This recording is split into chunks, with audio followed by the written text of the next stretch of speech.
محترم ناظرین کرام، السلام علیکم ورحمۃ اللہ وبرکاتہ۔ ازہر ہند الجامعۃ الاسلامیہ دارالعلوم دیوبند کے اندر تعلیمی سال 1446-47 کے لیے عربی دوم کے لیے منتخب ہونے والے طلباء کے ناموں کا اعلان کر دیا گیا ہے۔ ان کے ناموں کو آپ اسکرین پر ملاحظہ کر رہے ہیں۔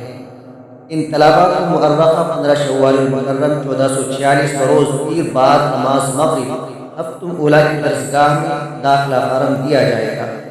منتخب ہونے والے طلباء کے لیے آدھار کارڈ کے علاوہ مندرجہ ذیل دستاویزات میں سے کم از کم ایک کی ڈبل فوٹو کاپی پیش کرنا ضروری ہوگا۔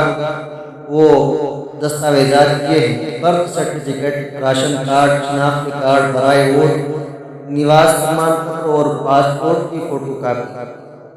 اس کے بغیر داخلہ فارم نہیں دیا جائے گا۔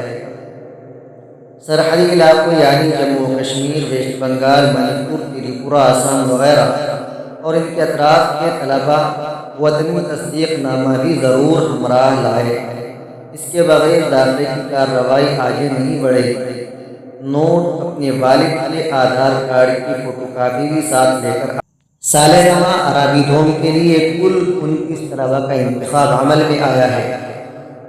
میں افکار عالم کی طرف سے اور اس کے تمام منتسبین کی طرف سے ان تمام منتخب ہونے والے خوش نصیب طلباء کو مبارکباد پیش کرتا ہوں۔ اللہ رب العزت تمام منتخب ہونے والے طلباء کو اعلیٰ ترین کامیابی سے ہمکنار فرمائے، آمین۔